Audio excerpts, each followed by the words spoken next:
Hi, my name is Shruti Sannon, and I'm a Computing Innovation Fellow at the University of Michigan School of Information.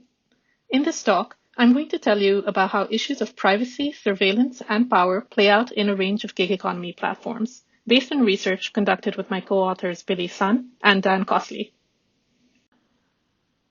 Let's begin with the key tension pointed out by a gig worker on an online forum. While a gig work company might champion the freedom that comes with doing gig work, the actual app may seem like something out of an Orwellian fantasy. Why do workers feel this way? Well, we know that there are many privacy challenges around protecting personal information during gig work, especially crowd work. And we also know that the algorithms and tracking mechanisms that underpin the platforms give rise to many challenges around surveillance and negatively impact workers' well-being. And finally, since gig work is entirely digitally mediated and uses workers' own personal devices, the boundaries between what is considered personal and what is work can also become blurred. But the picture is still incomplete. Many gig work studies focus on individual platforms, but there is wide variety in the types of jobs and platforms available to gig workers. Examining multiple platforms can allow us to make more generalizable claims about gig work. In this study, we were interested in answering three main questions. What are the key privacy and surveillance issues across the gig economy as perceived by workers? How do workers navigate these issues? And finally, how do platform policies, designs, and power dynamics shape these issues? These questions led us to conduct a cross-comparative analysis of privacy and surveillance issues across four main forms of gig work: crowdwork, freelancing, delivery, and ridesharing. We used an inductive, qualitative approach to understand how workers talk about privacy and surveillance issues on 12 Reddit work forums representing different types of work. We collected approximately 2,600 posts and analyzed just under 500 posts in total. You can find more details about our methodological decisions and rationale in the paper, such as how we chose forums and search keywords to arrive at this data set and how we conducted the analysis. Now I'd like to share a few key findings. The first is around who does the surveilling on these platforms. The second is about the invisible labor that goes into managing privacy. And the third is about a concept that we introduce called self-protective surveillance. I'll end by talking about a set of guiding questions we developed to help evaluate privacy on work platforms. I'll share some quotes from workers as examples as I go along. These quotes have been paraphrased in both this presentation and the paper to preserve workers' privacy. We find that workers were concerned about surveillance threats stemming from both platforms and customers. On the platform side, these concerns were about platforms tracking workers and collecting their data, either with permission, as in the case of Upwork requesting access to the privacy and security settings on a worker's computer, or without permission, as with a worker who was upset that a delivery app seemed to be tracking location even when the app was closed. But platforms are only part of the surveillance story. In both online and offline work settings, workers were concerned about customers being able to track their activity, for example, by viewing screenshots of their computers, as in Upwork, or by tracking physical location on a delivery app.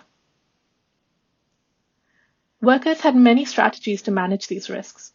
For example, many online workers quit tasks halfway or tried to avoid problematic jobs upfront. Some rideshare and delivery drivers constantly changed their app settings or even deleted the app when not in use. All these strategies involved a lot of invisible labor and wasted time.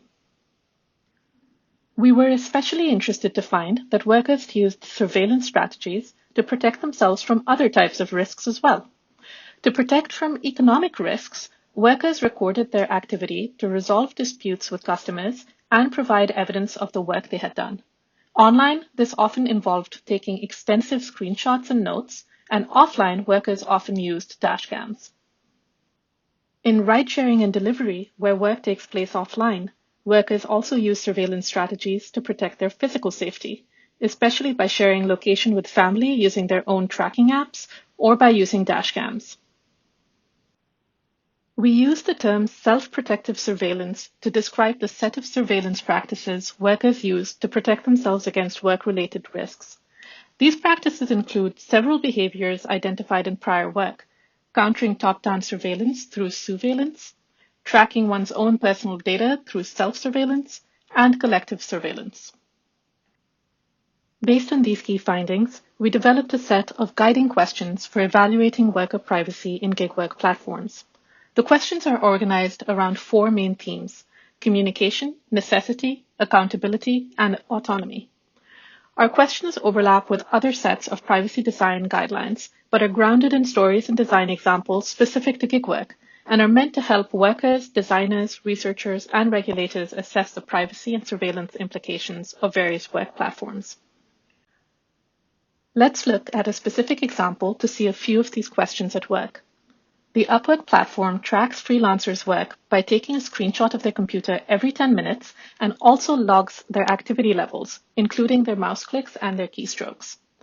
Clients are able to view these data to assess workers' performance. Some of our guiding questions focus on data transparency. To what extent workers can tell that they are being surveilled, by whom, and how the data are used. In this case, workers can see when screenshots occur and know that these data can be accessed by clients. However, workers can't tell when these data have been accessed or how exactly they are used, both by customers and by the platform itself. This creates a key privacy concern for workers. Another set of guiding questions focuses on whether the data being collected are necessary for the work process, and what happens if these data are inaccurate. In this case, we see cause for concern. Workers' keystrokes and clicks are used to assess whether they are active or inactive. A green bar signals activity, a gray bar signals inactivity. However, just because the bar is gray doesn't mean the worker isn't working. As we all know, writing papers often involves a lot of time not clicking on things, like thinking or reading what you've written. This can lead to clients making faulty inferences about a worker's activity, which can then impact that worker's ability to get future jobs. By applying the guiding questions to Upwork, we can see that the platform collects data that is too granular and may not be well suited for assessing the work, as well as the negative consequences of these design choices. In the paper, we offer several design suggestions to address such issues on multiple work platforms. We hope you'll check out the paper to see the rest of the guiding questions and their design implications, and to read about our other findings around multiple surveillance agents, invisible labor, and self-protective surveillance in the gig economy. Thanks for attending this talk, and we're happy to connect both during the conference and via email.